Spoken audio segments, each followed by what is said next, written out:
বিকাশ কি কব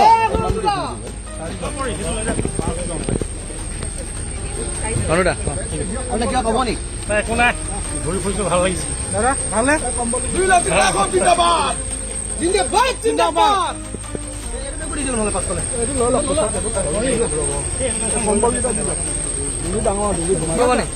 বিহু পাইছে সকলোৱে বিহু পাইছে হ'ব দে লগ পাম দেই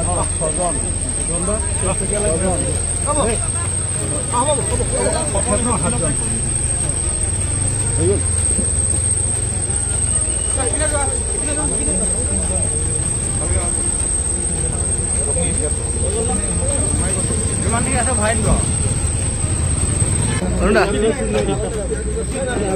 কি ক'ব একো নাই ঘূৰি ফুৰিছো জেলৰ অভিজ্ঞতা লৈছো বিভিন্ন অভাৱ অভিযোগ সমস্যাবিলাক দেখিছো বাকী অসমৰ ৰাইজ ভালে থাকক কি ক'বা সকলোৱে একো নাই সকলোকে ইংৰাজী নৱবৰ্ষৰ শুভেচ্ছা আছে আৰু বিহুৰ শুভেচ্ছা সকলোকে জনাইছোঁ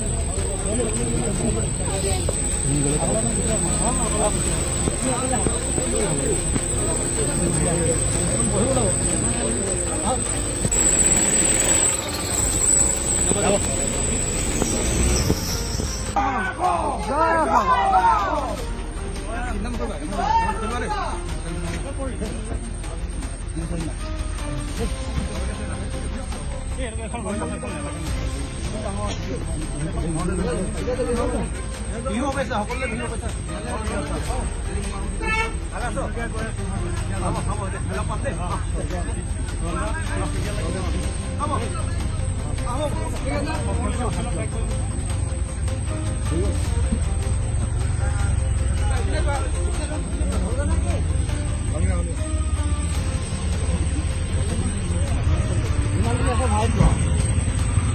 কি ক'ব জেলৰ অভিজ্ঞতা লৈছো বিভিন্ন অভাৱ অভিযোগ সমস্যাবিলাক বাকী অসমৰ ৰাইজ ভালে থাকক ইংৰাজী নৱবৰ্ষৰ শুভেচ্ছা আছে আৰু বিহুৰ শুভেচ্ছা সকলোকে জনাইছোঁ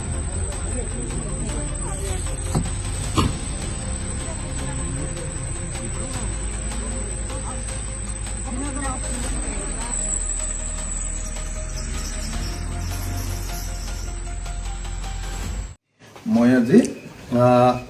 বিকাশ অসমৰ ঘৰত আছোঁ আজি বিহুৰ উৰুকা আজি এই উৰুকাৰ দিনা এইখন ঘৰ আমাৰ শিৱসাগৰ বিধানসভা সমষ্টিৰ কোঁৱৰপুৰৰ বিখ্যাত কোঁৱৰপুৰ গাঁৱৰ বিকাশ অসমৰ ঘৰ আৰু এয়া বিকাশ অসমৰ দেউতা কালি আজি আপোনাক কুকুৰে কামুৰিলে নে কালি আজি আকৌ দেউতাক মানে কুকুৰে কামুৰিছিলে গতিকে হস্পিটেললৈ গৈছিলে এইমাত্ৰ আহিলে আৰু এয়া বিকাশ অসমৰ মা মই মাক আজি মোৰ ঘৰত যেনেকৈ বিহুৰ দিনা মাক সেৱা কৰোঁ যিহেতু বিকাশ নাই সেইকাৰণে মই বিকাশ অসমৰ মাকক অৰ্থাৎ মোৰ মাক এবাৰ সেৱা কৰিবলৈ আহিলোঁ দেউতাকো সেৱা কৰিবলৈ আহিলোঁ আৰু বিকাশ অসম সোনকালে মুকলি হওক এইটো বৰ দুৰ্ভাগ্যজনক ঘটনা যে হিমন্ত বিশ্ব শৰ্মা চৰকাৰে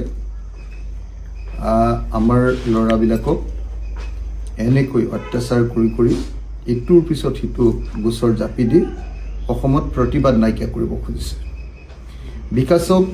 ধৰি নোৱাৰ প্ৰধান কাৰণটোৱে হ'ল বিকাশে জুবিন গাৰ্গৰ ন্যায়ৰ কাৰণে দাবী উত্থাপন কৰিছিলে আৰু সেই সময়ত হাজাৰ হাজাৰ মানুহে বিকাশক জুবিন গাৰ্গৰ ন্যায়ৰ দাবীটো উত্থাপন কৰোঁতে তাক সমৰ্থন কৰিছিলে আৰু সেইকাৰণে পুলিচে বুদ্ধি কৰি বিকাশ অসমক আৰু তেওঁলোকৰ মুখ্য সচিব আমাৰ ৰন্তু পানীখনক জেললৈ প্ৰেৰণ কৰিলে আৰু প্ৰেৰণ কৰি ইটোৰ পিছত সিটো এতিয়া বিকাশৰ মই পত্নীৰ লগতো তেখেতৰ কথা পাতিলোঁ মানসী দহোটীয়া মানসীয়ে ক'লে যে বিকাশৰ ওপৰত এতিয়ালৈকে 7টা গোচৰ লগাইছে তাৰ ভিতৰত এটা গোচৰতহে কেৱল সি বেইল পাইছে বাকীখিনি গোচৰ এতিয়ালৈকে সি বেইল পোৱা নাই আমি আশা কৰিছোঁ ফেব্ৰুৱাৰী মাহৰ ভিতৰত বিকাশ ওলাই আহক আৰু লগতে আমাৰ ৰন্তু পানী ফুকন সিও মোৰ ভাই গতিকে ৰন্তু পানী ফুকনকো আমি উলিয়াই আনিবলৈ চেষ্টা কৰিব লাগিব আমি সকলোৱে মিলি সিহঁতক উলিয়াই আনিম সিহঁতি দেশৰ কাৰণে, দহৰ কাৰণে, মানুহৰ কাৰণে, জুবিনদাৰ কাৰণে মাত মাতি এনেকৈ জেললৈ গৈছে। মই অতি সোনকালে বিকাশ অসমক জেলৰ পৰা উলিয়াই দিবলৈ অসমৰ মুখ্যমন্ত্ৰীৰ ওচৰত দাবী জনাইছোঁ, অসমৰ গৃহমন্ত্ৰীৰ ওচৰত দাবী জনাইছোঁ। আৰু আজি অসমীয়াৰ বিহুৰ দিনটোত, উৰুকাৰ দিনটোত, ভোগালীৰ উৰুকাৰ দিনটোত মই দুজন এগৰাকী পিতৃ আৰু এগৰাকী মাতৃ যাৰ সন্তানে এতিয়া জেলত আছে আৰু জুবিনদাৰ কাৰণে মাত মাতি জেলত আছে, সেই পৰিয়ালটিৰ পিতৃ মাতৃৰ ওচৰত আহি সেৱা লৈছোঁ, তেখেতসকলৰ লগত আছোঁ আৰু আশা কৰোঁ যে অসমৰ সকলো মানুহে আমাৰ বিকাশ অসমৰ মুক্তিৰ কাৰণে আৰু ৰন্তু পানী ফুকনৰ মুক্তিৰ কাৰণে অতি সোনকালে জেলৰ পৰা ৰিলিজ কৰি দিবৰ কাৰণে আমি সকলোৱে দাবী জনাম। মই আকৌ এবাৰ অসমৰ মুখ্যমন্ত্ৰী তথা অসমৰ গৃহমন্ত্ৰী আৰু অসমৰ DGPক দাবী জনাইছোঁ যে আজি বিহুৰ দিনটোত দাবী জনাইছোঁ, আমি ৰাইজৰ দলৰ তৰফৰ পৰা আৰু শিৱসাগৰ সমষ্টিৰ বিধায়ক হিচাপে, যিহেতু মোৰ সমষ্টিৰ ভিতৰত এজন ল'ৰা কেনেকৈ জেললৈ ভৰোৱা হৈছে, গতিকে অতি সোনকালে তেওঁক জেলৰ পৰা মুক্ত কৰি দিবৰ কাৰণে মই দাবী জনাইছোঁ আৰু আশা কৰিছোঁ ন্যায়ালয়ৰ পৰাও আমি অতি সোনকালে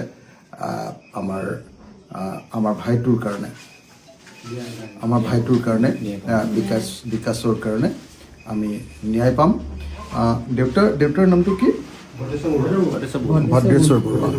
আৰু মাৰ নামটো কি? লাৱণ্য বৰুৱা। ভদ্ৰেশ্বৰ বৰুৱা আৰু লাৱণ্য বৰুৱাৰ সন্তান আমাৰ বিকাশ বৰুৱা। বিকাশ অসম লিখে। সি সাহসেৰে সৈতে অসমৰ বিভিন্ন প্ৰশ্নবিলাক উত্থাপন কৰিছিলে, বিশেষকৈ বহিৰাজ্যৰ পৰা আহি অসমৰ থলুৱা মানুহৰ ওপৰত কৰা অত্যাচাৰৰ বিৰুদ্ধে সি মাত মাতে। গতিকে মই আশা কৰোঁ যে অতি সোনকালে বিকাশে ন্যায় পাব। আমি বিকাশক ন্যায় দিব লাগিব। অসমীয়া মানুহে বিকাশক আমি জেলৰ পৰা উলিয়াই আনিব লাগিব আৰু বিকাশৰ কাৰণে সকলোৱে মাত মাতিব লাগিব। জুবিনদাৰ ন্যায় কাৰণে মাত মতাৰ কাৰণে আজি বিকাশ এনেকৈ জেলত আছে। গতিকে তাক আমি জেলৰ পৰা উলিয়াই আনিবই লাগিব আৰু লগতে ৰন্তু পানী ফুকনকো আমি জেলৰ পৰা উলিয়াই আনিব লাগিব। মই অতি সোনকালে, যিমান সোনকালে পাৰোঁ আদালতৰ পৰা কেনেকৈ উলিয়াই আনিব পাৰি তাৰ কাৰণে আইনসংগত ব্যৱস্থাবিলাকো গ্ৰহণ কৰিবৰ কাৰণে চেষ্টা কৰিম। ঠিক আছে, এবাৰ দেউতাক মাক একেলগতে এটা